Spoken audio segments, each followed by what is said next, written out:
munaasabaddan oo ahayd mid si heersaraysan loo soo agaasimay ayaa waxa ujeedkeedu ahayd harma sharafeedla loo sameeyey ugaas muxiidiin sheekh ismaaciil sheekh xasan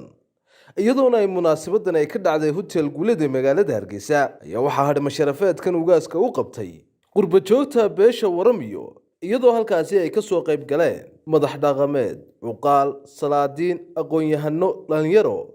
iyo marti sharaf kale ugu horeyntii waxaa afka qurba joogta ku hadlay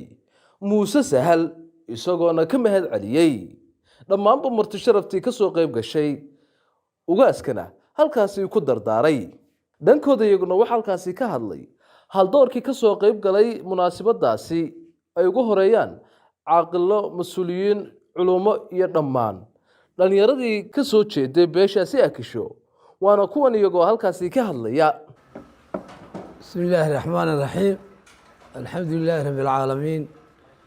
والصلاة والسلام على أشرف الأنبياء والمرسلين سيدنا ونبينا محمد وعلى آله وأصحابه ومن تبعهم بإحسان إلى يوم الدين مركو رئيسة وان السلام هي سلامة شرعية سلامة أهل الجنة إلهي الجنة هاي نقي السلام عليكم ورحمة الله وبركاته سلام كبعدي ducada nin lagu jira ilaahay ba garan waa la wada leeyahay allahu naxariista sheekh cumar warfaa waxaa laga sheegay waxa weeyaan ma kala karaamo yara kulli waxa weeyaan karaamay wada leedahay sidaa daraaddeed markaad isku kalsoon tihiin dee sidaa sheekhu inagu sheegay un baa tihiin waxaase munaasab ah nasiib wanaag dad islaamaynu nahay waxaa kaloo laynagu sheegaa inaan nahay beel guuna oo beelaha ka wada da-weyn cawsla fil baa la ydhaha dirta markaynu galanina waxaynu nahay madaxweyne dir baynu nahay ninbaa wuxuu lahaa cali sheekh iyo wuxuu ahaa mooyaane ninka madaxweyne waa la sharaxaa laakiin akishadu maadaamay madaxweyne tahay madaxweynahay ku abtirsatun bay madaxweyne la tahay waa madaxweynaan dhacay calaa umuuri dunya waddiin ilaahay haynoo anfaco waanada iyo ducada iyo xusuusintaa oo adduunyaya aakhira bayna xasuusiyey adeerkeen karama allah wajha isagana ilaahay ha ka ajarsiiyey isagana anigu waxaan u soo kacay inaan idiin sheego inaan wakiil ka ahay qurba joogta beelweynta waramiyo wariyuhu waa kayna idhaanu carabka ku dhufan maayo anaa ugu dhufanaya marka beelweynta waramiyaa horta ku maamuusaysa ugaas muxiidiin sheekh ismaaciil harima sharafeedkan hadday yurub joogaan iyo hadday muxuu ahaa ameerika joogaan iyo hadday waddanka joogaanba dhammaantood ku maamuusaya ugaaska ayaan anigu wakiil uga ahaa marka hadday wax naaqusmeenna hanala cafiyo biidn illaah ilaahayna hayna waafajiyo towfiiqda iyo waanada adeerkeen soo jeediyey ugaaska waxaanu leenahay sidaa ilaahay arrimaheenna u toosiyey ayaa adna toosi lagaaga baahan yahay caqliga alla ku siiyey iyo derajada meesha ku jirta xagga magaca ilaahay waa taasoo duco midhan baa la maray adigana waxaa lagaa doonayaa ducada inaad adkayso ood marto intaa in leeg munaasabaddan qaaliga ah ee lagu marti qaaday ugaas muxiidiin sheekh ismaaciil inta ka soo qayb gashay iyo inta casuumadda fidisay horeysa iyo dambaysaba waxaan leeyahay jasaaka allahu khayr wajazaa ilaahay miisaanka xasanaadka idinku daro ugaaskana dee kolley adigaasoo munaasibooyin fara badan baa dhacay dardaaran iyo ducaba wayga horreysay aniguna waan u ducaynayaa waxaan leeyahay ugaas garabkaaga allaha jiro kii reerka anfaca ee somalilan anfaca ee ummaddoona anfaca lagu soo hirto allaha kaa dhigo kelmaddeeda labaad waxaan halkanana aan ka jeedinayaa casuumadda labaad anigoo wakiilka ah beesha igo taataa ku xigtana iyadoo qurba joogtii iyo intii dalka joogtay Somaliland labaduba iskaashadeen casuumadda labaadna iga iska leh dadku markaa yacni arrimuhu ka sida yihiin eegto uqaasha faraha badan la iyo sudaanada faraha badan leh aan waxaan qabaynaa inay khayr bow lahayn waxaan sidaa u leeyahay waxa weeye ka keliya kolkuu xukumayay bay ka tawfiiq badnaayday caaqil keliya iyo suldaan keliya kolkuu xukumayay ayay ka tawfiiq badnaayeen oo ka wanaagsanayeen annagana ilaahay ducada naga aqbalo inta badan aanu ducadu baan akhri jiray ma qodbadan jirin ay ducadii baan ku soo noqonayaa intaas inta baa bay ka dhamaanaysaa dambigeena Allah dhaafo waalidkeena Allah dhaafo kuwa islaam Allah dhaafo tawfiiq iyo muwaafaqad iyo heshiiska Allah idin siiyo Allah idin siiyo الفاتحة dhammaan aqoonyahanka dhaqanka iyo siyaasiyiinta xildhibaanada dhammaan waxaan leeyahay ku salaamaya assalaamu calaykum waraxmatullahi wabarakaatu kolley malaha intii dee waalidkeen ama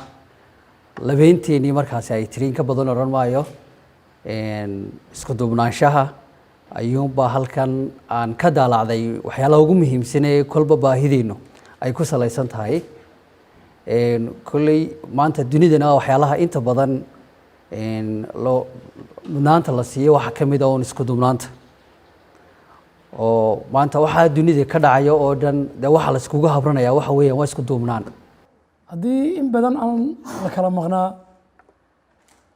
in la isu yimaado oo la yidhaaho war bal aan isu nimaadno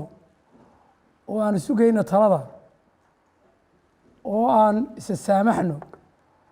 oo aan halkan inu joogno ka sara marno waa arrin aad u qurux badan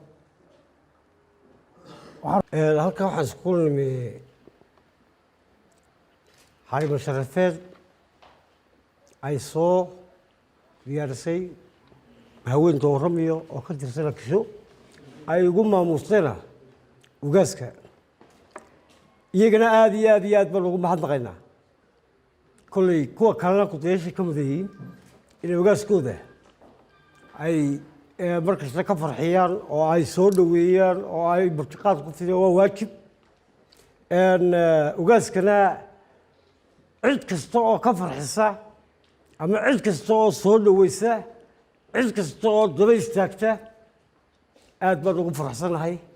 salaantaa dabadeed waxaan u malaynayaa way hadhima dhaaftaan u malaynayaa raggan dee meesha fadhiyaayoo dabadaa la iska wadaa inkastoo hadalka inaan dheereeyo aan ugu tala gashanaa laakiin 5 minut baan ka soo dhigayaa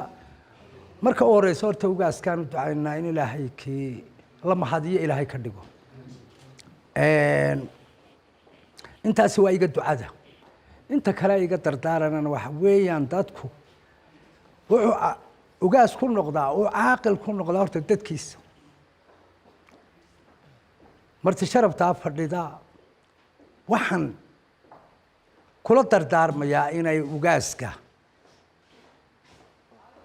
ugaasnimadiisa inay xil qaadaan ama hadal lagu xil qaado ama karaama lagu xil qaado ama xishood lagu xil qaado oo la weyneeyo waa sida aadamigu ku nool yahay ta kale nimankaa qurba joogta ah ee warramiye ee ugaaska ku maamuusay harimo sharafeedana iyagana waxaan leenahay waa mahadsantii 100%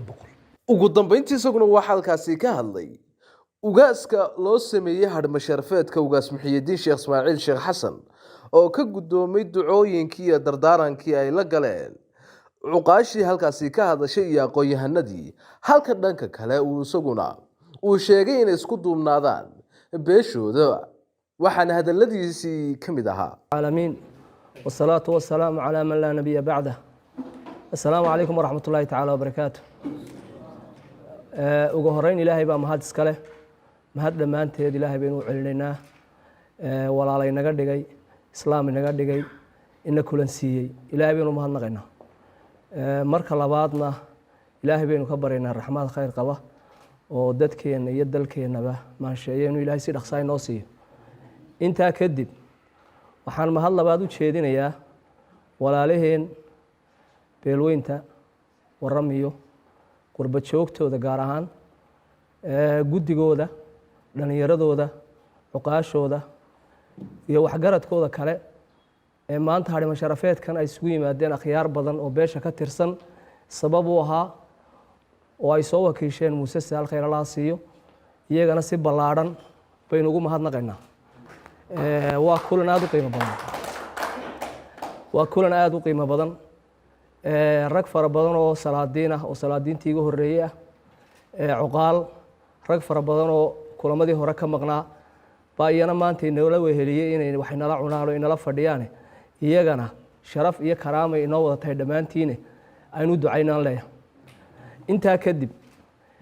kulamadani waxay sheegayaan inay message u yihiin beelweynta akisho meel kastoy joogaan dibad iyo gudaba in midnimadii akishe horena u jirtay haddana insha allahu tacaala ay sii bilaabantay oo kulamo inta ka badan aynu samayn doonno insha allahu waxaanu wadnaa kulamo aada u fara badan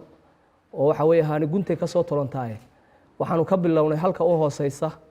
inaynu bal haddana aynu ka eegno midnimadii akisho maadaama in badan xagga sare laga waday inaynu xagga hoosena ka dayno waxaan rajeynayaa dhowaan insha allahu tacaala inaynu shaacin doonno kulaynu isugu imanayno dhammaanteen beesheenna oo dhan inta halkan fadhida iyo inta maqanba si ayako tashiga dalkeena iyo dadkeena aan uga dhaqno markaa farxad bay ii tahay inaynu kulamo fara badan samayno aadna waxaan ugu mahadnaqayaa mar labaad iyo mar saddexaadba beeshaa sharafta leh maanta isku keentay bilowga ah iyadoo kulan ka horreeyeyna uu jiray oo xamdi ay isu keentay way soconaysaa insha allah mar haddii dee bashiirna kii saddexaad uu yidhi kolley mustafa halkaa isaguna iga soo jeedo wuxuu igu yidhi annaguna qorba joogtii warra itaanu nahay annaga laftigaygu ragga ka hadhi mayn ganacsadihii weynaayo dee warrabbi tana wuu fadhiya waa inoo jaakadhaya isna waa ku xiga kolley haddii ilaahay nafta inagu simo markaa way istaba soconaysaa kulan kasta wax baynu ka faa'iidaynaa insha allahu tacaala aad baad mahadsantihiin waqti badan baad fadhideen duco badan baynu yeelan doonaa insha allahu tacaala kulamadu way noo soconayaan beeshaa barbilowga samaysayna si gaaraynu ugu ducaynaynaa qurba joogtooda in ilaahay xifdiyo awlaadda uu ilaaliyo maalkana allah ha u barakeeyo si gooniyan ugu ducaynaynaa kuwa soo socdana maalinteen wax ka cunun baynu ducaynana iyagana insha allahu tacaala asalaamu calaykum